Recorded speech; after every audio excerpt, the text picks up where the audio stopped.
که بیابانانی تها بنندید. باید یک تدبیری گرگ ببید.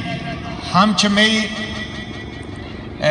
باسکانی نیمگا ادبی انجمن باسکانی نیمگا و هم یه دیگه دوست و براتی که ادا هستند هور ببند. هر بری که دیگر رندی یک مجلسی گرند و اجازه هند شیع ساله تها بگرند که بلی شاندار ببید و حق نهند که ما اماراتی شهیدانی و بلوچی شهیدانی بزرگ داشتا و مزن لیکا گرین بیابانی تها ببید. البته این رنده پرواه نی پرچه که موسم وشه هور گوارتا سارتی موسم هنو گوشک بید پرواه نیستین بل دیمی رنده کوشش بکنید.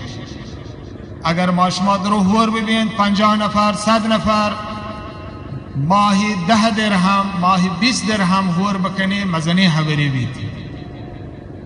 ما شما چه نگوشن یه دیگه قوم کمترم ما شما هنچه یه دیگران کمتر نہیں. اگر دنڈی قوم بچاره همی 5 و 10 درهم هور کنه یه جاو کی ساله یک چادری جنا خیمه جنا انشاءالله دین رنده هنچه بکنی که شما دیوان هم شاندار ببند و پتیم ببند فایده گرگ بید. نو آمیش می توپاکی پیش داری و هنچو آدگه مسئله که واجه بوهیر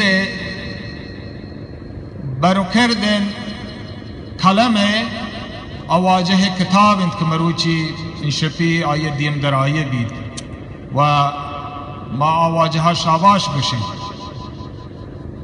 که گوتی چنتی بیلو یاران سالتها چونت بر مار شما را دعوت کن و هنچی مجلس و ادبی محفل گریت و مار شما را چندوکی کاران و ادبی کاران و قومی و یه دیگه کاران مار شما را معلوم دار کن.